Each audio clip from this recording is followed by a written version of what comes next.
Hello dear friends, बिल्कुल जाम गुरु जी। आज हम हरियाणा का 12 अप्रैल को एग्ज़ाम हुआ था शिफ्ट 1 का क्वेश्चन पेपर आपके लिए लेके आए हैं। अगर आपने हमारे चैनल को सब्सक्राइब नहीं किया है कर लीजिए और साथ में बेल आइकन को प्रेस भी कर लीजिए। इससे पहले हम 10 से ज़्यादा क्वेश्चन आपके लिए डिस्कस कर चुके हैं हरियाणा जेई के।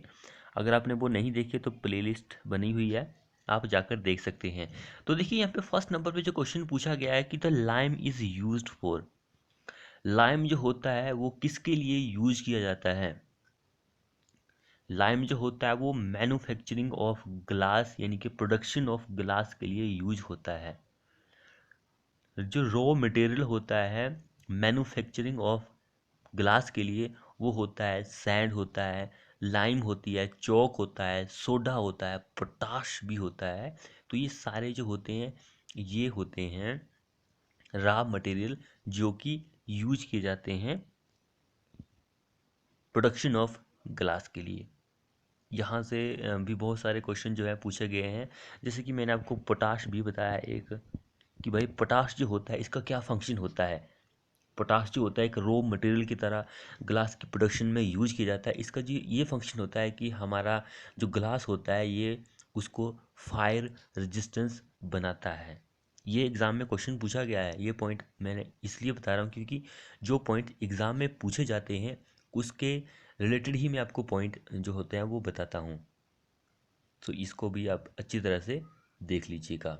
वेरी वेरी इंपॉर्टेंट क्वेश्चन है ये। अगर हम लाइम की बात करेंगे तो लाइम जो होता है ये आपको ड्यूरेबिलिटी एंड टफनेस देता है। लाइम जो होता है वो ड्यूरेबिलिटी एंड टफनेस हमें देता है। एंड लेड जो होता है, लेड ऑक्साइड जो होता है वो क्या देता है? आयरन ऑक्साइड होता है। जैसे कि ऐसे ही लेड ऑक्साइड होता है यहाँ पर ग्लास के लिए, वो कलर देता है, ब्राइटनेस देता है, शाइन देता है। तो ये लेड ऑक्साइड का काम होता है कि ग्लास में हमें भाई कलर देना है, ब्राइटनेस देनी है, शाइनिंग देनी है। तो ये लेड ऑक्साइड का ही काम होता है। अगला क्वेश्चन देखिए, which of the following act as binder for holding different constituent together. Which of the following act as binder. Binder जो होता है जो काम करता है होल्डिंग डिफरेंट कॉन्स्टिट्यूएंट टुगेदर, तो वो रेजिन होता है। रेजिन एक बाइंडर है। लेकिन अगर हम पेंट की बात करेंगे, पेंट में जो बाइंडर होता है वो कौन सा होता है? तो वो होता है सिलिकॉन। सिलिकॉन्स एक बाइंडर होता है जो कि पेंट में यूज होता है। तो इसको भी आप अच्छी तरह से देख लीजिए क्योंकि यहाँ से भी क्वेश्चन हमारा बन सकता है। नेक्स्ट वन क्वेश्चन देखिए, the compounds help in dissolving the plasticizer are. The compound help in dissolving the plasticizer वो होता है solvent. Solvent is the correct answer हो जाएगा। नेक्स्ट देखिए, which tool is use to spread the mortar on the surface. Spread the mortar on the surface, so वो float होता है। Float क्या होता है आपको पता ही है, वैसे आपने देखा होगा। फ्लोट जो होता है जिसको आप हिमाचली में हम क्या बोलते हैं उसको, गुरमाला। तो फ्लोट जो होता है ये यूज करते हैं हमारा मोटार जो होता है उसको प्रेस करने के लिए एंड स्प्रेड इट यूनिफॉर्मली। तो स्प्रेड यहाँ पे लिखा गया, स्प्रेड यूनिफॉर्मली फ्लोट, या फिर प्रेस करने के लिए हम फ्लोट का यूज करते हैं। ट्रोबल जो होता है ये आपको पता ही है कि भाई ब्रिक्स जो होती है उसको काटने के लिए हम इसको यूज कर सकते हैं। एंड स्ट्रेट एज यहाँ से भी क्वेश्चन हमारा पूछा गया है। तो ये strike off excess mortar, strike off excess mortar के लिए हम स्ट्रेट एज को यूज करते हैं। प्लम बॉब तो कॉमन चीज़ है, तो कोई भी बताया था कि बोले प्लम बॉब जो होता है वो वर्टिकल में है हमारी चीज़, उसका पता करने के लिए आप प्लम बॉब का यूज कर सकते हैं। नेक्स्ट देखिए, CTD बार स्टैंड फॉर। इसकी फुल फॉर्म क्या होती है? कोल्ड ट्विस्टेड डिफॉर्म बार। कोल्ड ट्विस्टेड बार जो होती है वो इंक्रीज करती है यील्ड स्ट्रेस जो होता है वो 50% तक इंक्रीज करती है यील्ड स्ट्रेंथ जो होती है हमारे स्टील में। तो यहाँ से क्वेश्चन बहुत ही बार पूछा गया है। तो अगर यील्ड स्ट्रेस हमारा इंक्रीज होगा तो उससे क्या होता है कि रेनफोर्सिंग मटेरियल जो होता है वो 33% तक सेव हो जाता है। 33% तक सेव हो जाता है। यहाँ से भी एग्ज़ाम में क्वेश्चन जो है वो पूछा गया है।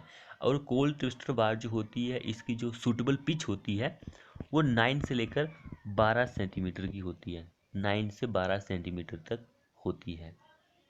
अगर हमारी जो पिच है वो 12 सेंटीमीटर से एक्सीड हो जाएगी तो स्ट्रेस जो होगा वो रिड्यूस हो जाता है। Stress will be reduce. अगला देखिए, आरएमसी। आरएमसी क्या होता है? Ready mix concrete plant. Next में देखिए, stair turning one right angle is known as. A stair turning one right angle is turn out.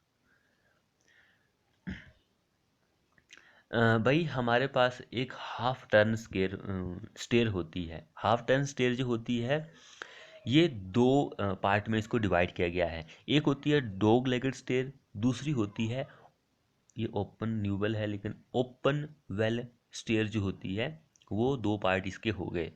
And stair वैसे बहुत तरह की होती है, तो यहाँ पर हमारे पास क्वार्टर टर्न स्टेयर जो होती है ये सिर्फ चेंज होती है राइट एंगल पर, यानी कि उसमें एक ही राइट एंगल बनता है क्वार्टर टर्न में। सो यही हमारा इस क्वेश्चन के लिए आंसर हो जाएगा। एक कंटिन्यूस स्टेयर होती है, उसमें ना ही कोई लैंडिंग होती है ना ही कोई एंगल वगैरह बनता है, वो कंटिन्यूस चलती रहती है। सो यहाँ से भी क्वेश्चन बहुत बार पूछा गया है। नेक्स्ट वन देखिए, an opening made in A wall for the purpose of providing day light vision and ventilation. Vision and day light जो होती है वो विंडो प्रोवाइड करती है, वेंटिलेशन भी प्रोवाइड करती है window.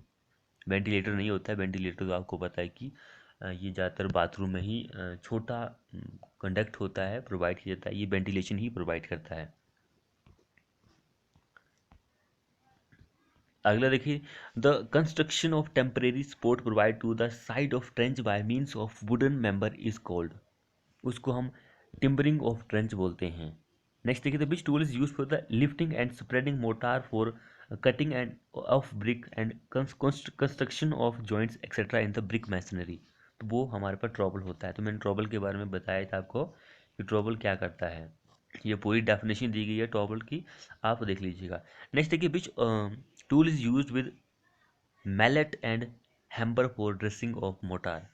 Which tool is use with mallet and hammer for dressing of stone. तो चीजल जो होता है ये यूज करते हैं ड्रेसिंग ऑफ स्टोन के लिए, या वो मैलेट होता है या फिर वो हैम्बर होता है।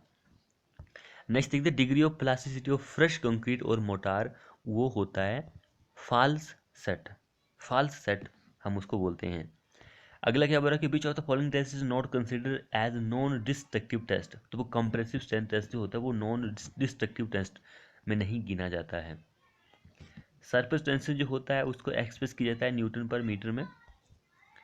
नहीं देखते, branch of science which deals with the motion of particle without considering the force causing the motion is called kinematic.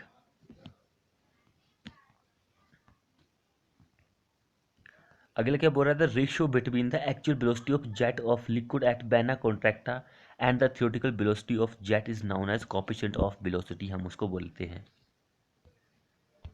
अगला क्वेश्चन देखिए, यहाँ पे क्या बोला कि the flow in open channel is said to be subcritical if the Froude number is less than. भाई Froude number एक dimensionless parameter है।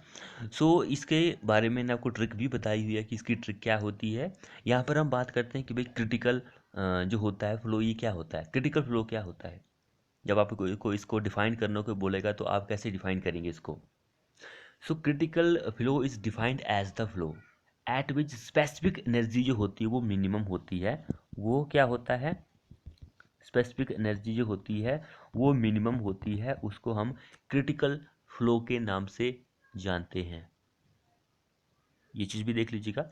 अब यहाँ पे हमसे पूछा गया है कि भाई flow is said to be in open channel में, हमारा जो फ्लो है वो क्रिटिकल हम बोलेंगे जब हमारा फ्राउड नंबर जो होता है वो लेस देन होगा 1 से। लेस देन 1 हमारा इस क्वेश्चन के लिए आंसर हो जाएगा। अब इसी क्वेश्चन के अंदर हमारा भाई सब क्रिटिकल फ्लो जो होता है इज आल्सो नाउन एज, ये क्वेश्चन भी पूछा जाएगा। सो वो आपको वैसे अभी ही बता देता हूँ कि सब क्रिटिकल फ्लो जो होता है उसको आल्सो नाउन बोलते हैं streaming flow. Streaming flow, streaming flow या फिर ट्रैंक्विल फ्लो, ट्रैंक्विल फ्लो। तो ये दो नाम और हैं सब क्रिटिकल फ्लो के। अब एक और चीज़ यहाँ पे पूछी जाती है कि भाई super critical flow is also known as.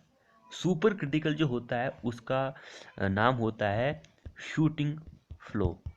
Super critical is also known as shooting flow, shooting flow या फिर टोरेंशियल फ्लो, टोरेंशियल फ्लो। ये दो नाम है सुपर क्रिटिकल फ्लो के। तो सुपर क्रिटिकल के लिए जो हमारा रिनोल्ड नंबर होता है वो 1 से ज़्यादा होता है। यहाँ पर लेस देन 1 था, यहाँ पर सुपर क्रिटिकल या फिर शूटिंग फ्लो या फिर टोरेंशियल फ्लो के लिए ग्रेटर देन 1 होता है। अगर इक्वल टू 1 होगा तो उस केस में हमारा क्रिटिकल फ्लो होता है। तो क्रिटिकल फ्लो मैंने इसकी डेफिनेशन भी आपको बता दी है। अगला क्वेश्चन क्या बोल रहा है, according to which law the rate of flow और the discharge per unit time is proportional to the hydraulic gradient, वो डार्सिस फ्लो में ही होता है। नेक्स्ट देखिए, it is the net loading intensity at which neither the soil fail in shear nor there is excessive settlement determinantal to the structure is called allowable bearing capacity, allowable bearing capacity। Next में देखिए था विच type of pile does not carry any load. Compaction pile जो होती है उसके ऊपर कोई भी लोड नहीं होता है। नेक्स्ट देखिए था ratio between ultimate bearing capacity and safe bearing capacity of soil is. इसको मैं होमवर्क के लिए क्वेश्चन आपको दे रहा हूँ, कमेंट बॉक्स में कमेंट जरूर करना कि भाई इसका आंसर क्या होगा। अगला क्या बोल रहा है, which of the following is not a water borne disease. पानी से होने वाला रोग कौन सा नहीं है। भाई डायबिटीज, मधुमेह पानी से नहीं होता है।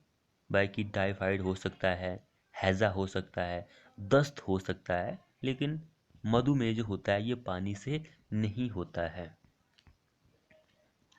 नेक्स्ट देखिए, एन अंडरग्राउंड पाइप या फिर conduit of circular section used for carrying sewage is known as, वो सीवर होता है, सीवर होता है। नेक्स्ट देखिए, an opening fitted with suitable over provided for inspection cleaning and maintenance sewer line, उसको manhole बोलते हैं।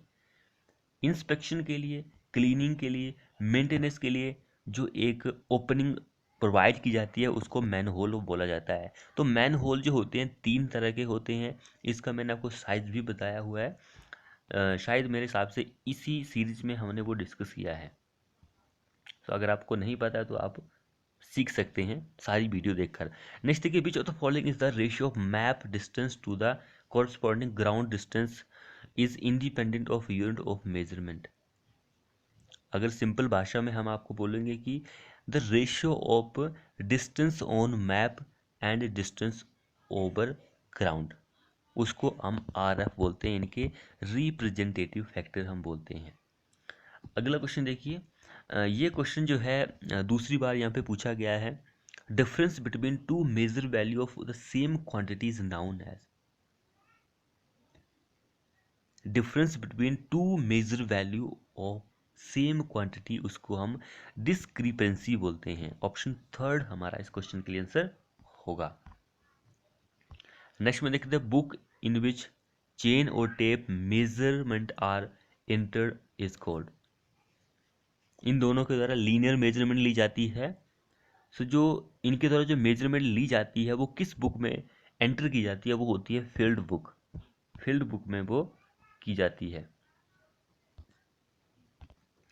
अगला क्वेश्चन देखिए, a line of sight can be reversed by revolving the telescope through 180 degree in the vertical plane is known as.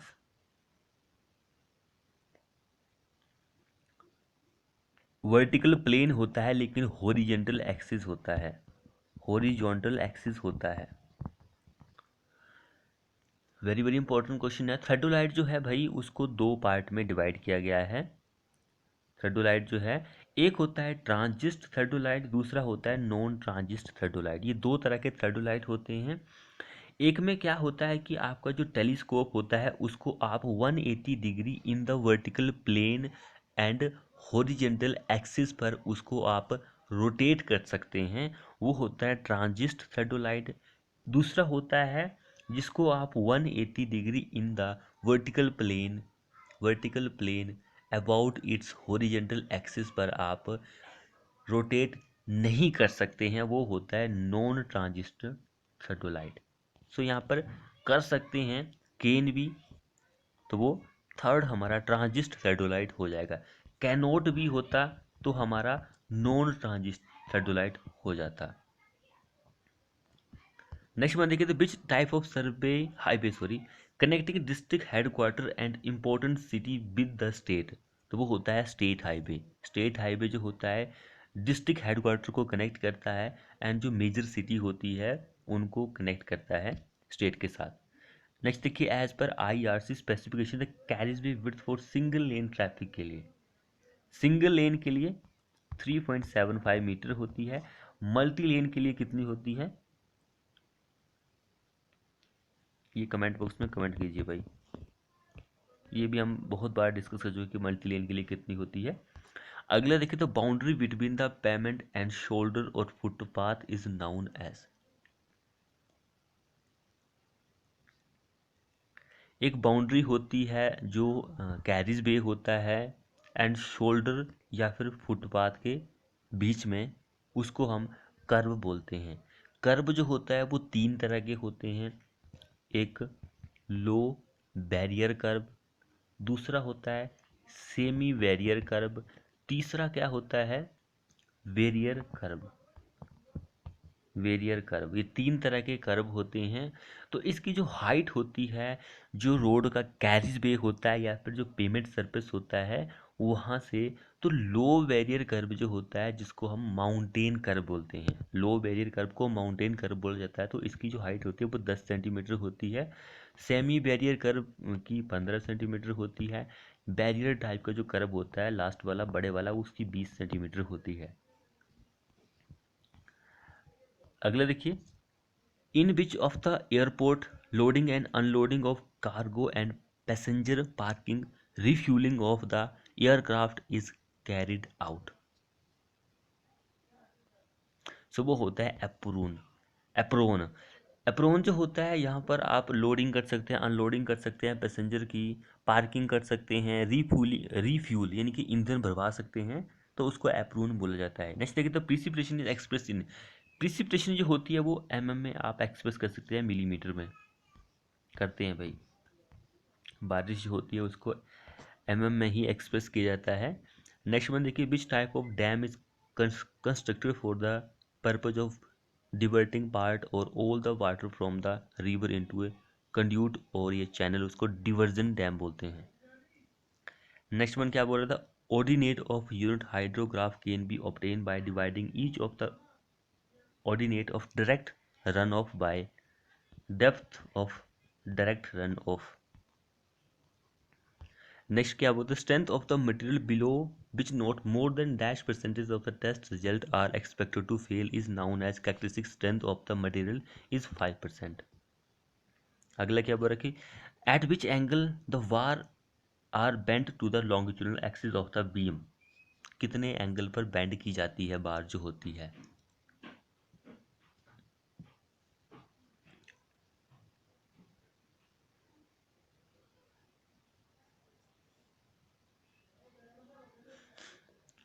सो वो 45 degree और या फिर 60 degree पर बेंड की जाती है।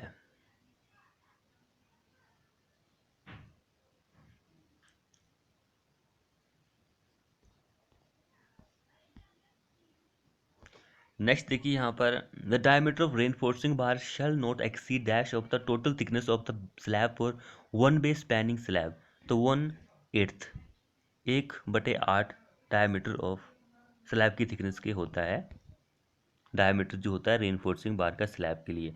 नेक्स्ट में क्या बोल रहा है कि minimum thickness of web plate in design of plate girder 8 से 15 की होती है। प्लेट गर्डर जो होता है एक बिल्ड अप फ्लेक्चरल मेंबर होता है, बिल्ड अप फ्लेक्चरल मेंबर होता है प्लेट गर्डर जो होता है। क्योंकि ये बिल्डअप सेक्शन से भी एग्ज़ाम में क्वेश्चन पूछा गया था। नेक्स्ट देखिए, which type of material undergo deformation on external loading and the deformation disappear on removal of the load, उसको हम इलास्टिक मटेरियल बोलते हैं।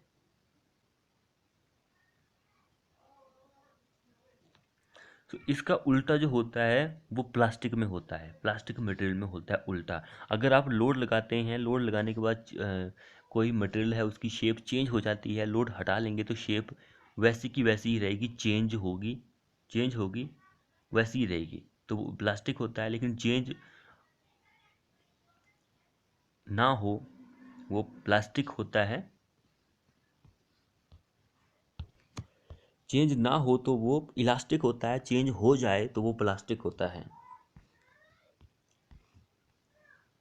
नेक्स्ट वन क्या बोलता है, load which tends to rotate one end of the body relative to the other about its longitudinal axis are known as twisting load.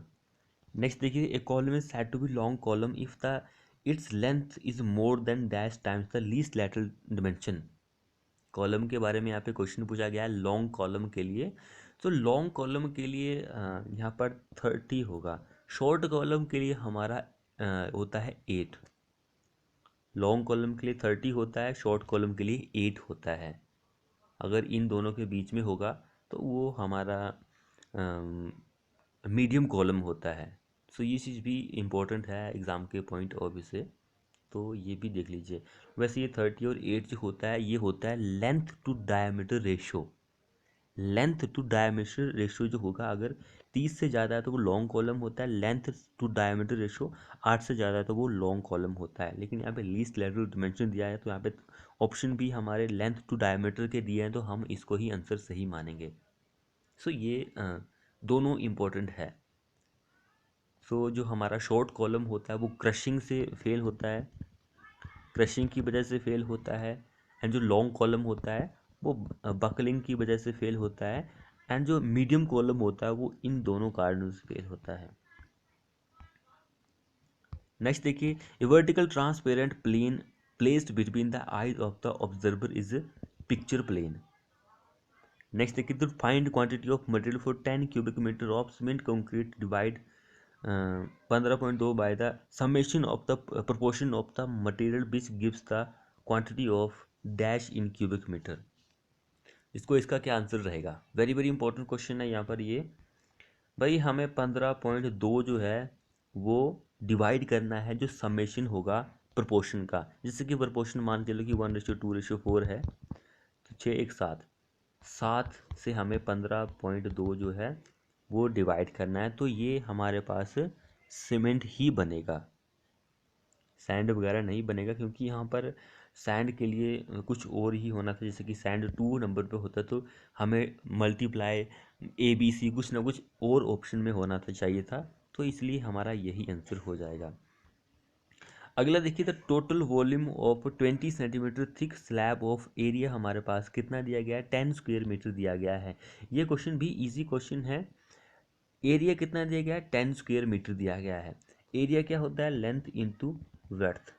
वो क्या कैसे आता है, मीटर स्क्वायर में आता है, length into breadth metre square में आएगा एरिया। एंड जो वॉल्यूम होती है वो is equal to the length into breadth into thickness या फिर हाइट, ये होती है हमारे पास वॉल्यूम। तो लेंथ इंटू ब्रेड्थ तो हमारे पास यहाँ पे दी गई है, थिकनेस या फिर हाइट हमें इसमें मल्टीप्लाई करनी है एरिया में। तो थिकनेस कितनी है या फिर हाइट कितनी है, 20 सेंटीमीटर, तो इसको भी मीटर में कन्वर्ट करना है, तो 0.2 मीटर हमारे पास थिकनेस आ चुकी है। अब हमें एरिया में थिकनेस को मल्टीप्लाई करना है तो हमारे पास वॉल्यूम बन जाएगी, तो is equal to 2 cubic metre हमारे पास वॉल्यूम जो है उस स्लैब की आ चुकी है 4 नंबर पर, 2 क्यूबिक मीटर। अगला देखिए, ब्रिक्स रिक्वायर्ड पर 10 क्यूबिक मीटर, हाँ 1 क्यूबिक मीटर के लिए 500 लगती है, तो 10 के लिए 5000 आ जाएगी, ऑप्शन सेकंड। अगला क्वेश्चन क्या बोल रहा था, path which moves along the activity having total float 0 in the network diagram is called critical path. अगला क्या बोला कि in which type of the contractor have to quotes rate of each item of the work without reference to any schedules of rates. और item of rates contract हम बोलते हैं, item rate contract हम उसको बोलते हैं। नेक्स्ट देखिए, इन tender form, tender की जो फॉर्म होती है, there is also a memorandum for giving. क्या होता है, क्या होता है memorandum? General description of work, estimated cost, earnest money, इन सभी के बारे में होता है भाई। लास्ट क्वेश्चन देखिए, essential element of the contract is, contract जो होता है उसका एसेंशियल जो होता है वो क्या होता है? Offer and acceptance, offer and acceptance होता है जनरल एलिमेंट जो होता है कॉन्ट्रैक्ट का। सो फ्रेंड्स, ये थे हमारे हरियाणा जेई के लिए 50 क्वेश्चन जो कि प्रीवियस ईयर में पूछे गए थे। आपको हमारी ये वीडियो कैसी लगी? वीडियो को अपने दोस्तों के साथ शेयर करें, चैनल को सब्सक्राइब नहीं किया कर लीजिए और साथ में बेल आइकन को प्रेस कर लीजिए। मिलते हैं नेक्स्ट वीडियो में।